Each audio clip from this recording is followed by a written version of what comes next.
नमस्ते। आज की इस खास चर्चा में आपका स्वागत है। आज हम एक ऐसी उलझन पर बात करने वाले हैं जिसने हम में से कईयों को परेशान किया है।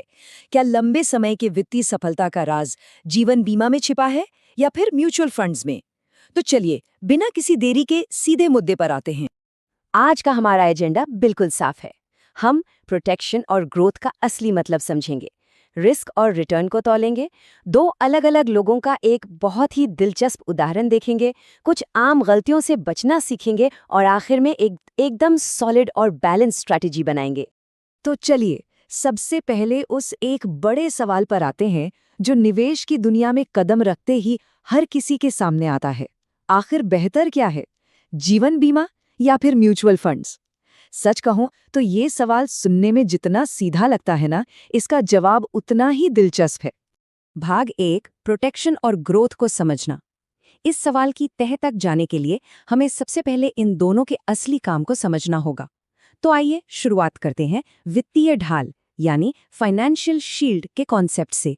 देखिए, जीवन बीमा को आप एक शुद्ध सुरक्षा कवच मान सकते हैं। मान लीजिए कोई साल का 10 लाख रुपए कमाता है। भगवान न करे, अगर कल को अचानक कोई अनहोनी हो जाए तो ये बीमा उस ढाल की तरह काम करता है जो परिवार को आर्थिक रूप से टूटने नहीं देता। इसका इकलौता मकसद है प्रोटेक्शन यानी परिवार की पक्की सुरक्षा। अब दूसरी तरफ आते हैं म्यूचुअल फंड्स। ये दरअसल वेल्थ क्रिएट करने यानी संपत्ति बनाने का एक दमदार इंजन है। यहाँ होता क्या है कि बहुत सारे निवेशकों का पैसा एक साथ मिलाकर स्टॉक्स और बॉन्ड्स जैसी एसेट्स में लगाया जाता है।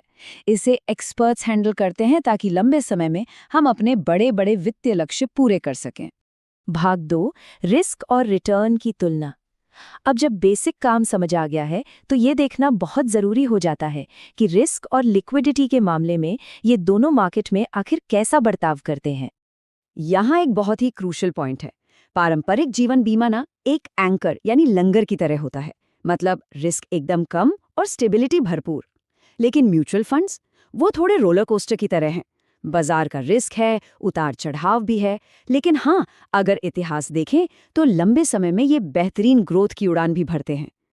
और इसी वजह से अगर कोई इंश्योरेंस पॉलिसी से बहुत ज़्यादा रिटर्न की उम्मीद लगाए बैठा है तो अक्सर निराशा ही हाथ लगती है। इंश्योरेंस एक तिजोरी की तरह बस स्थिर सुरक्षा देता है। दूसरी ओर म्यूचुअल फंड्स में ज्यादा रिटर्न मिलने की संभावना तो है, लेकिन जाहिर सी बात है इसके लिए हमें मार्केट का वो रिस्क भी उठाना पड़ता है, क्योंकि यहाँ कोई पक्की गारंटी नहीं होती। और अगर कभी अचानक पैसों की जरूरत पड़ जाए, जिसे हम लिक्विडिटी कहते हैं, तो म्यूचुअल फंड्स कहीं ज्यादा फ्लेक्सिबल होते हैं। आप जरूरत पर पैसा निकाल सकते हैं, लेकिन इंश्योरेंस वहां अक्सर कड़े लॉक इन पीरियड्स और भारी भरकम सरेंडर चार्जेस होते हैं। अगर समय से पहले पैसा निकाला तो फायदे न के बराबर रह जाते हैं। इन सारी बातों को अगर एक साथ रखकर देखें तो तस्वीर बिल्कुल साफ हो जाती है।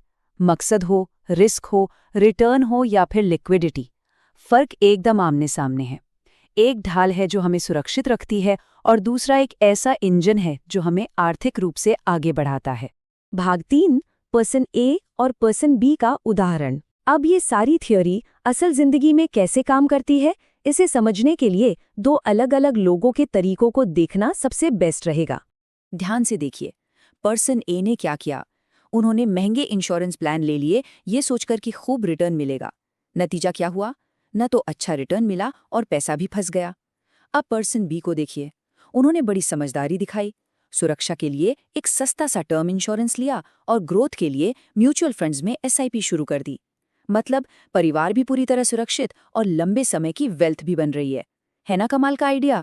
फाइनेंस के एक्सपर्ट्स अक्सर पर्सन बी वाली अप्रोच को एक बहुत ही सिंपल से रूल में बताते हैं, सुरक्षा के लिए बीमा और विकास के लिए निवेश। सच में इन दोनों को अलग अलग रखने से ही हमें दोनों का असली और पूरा फायदा मिलता है। भाग 4, आम वित्तीय गलतियों से बचना।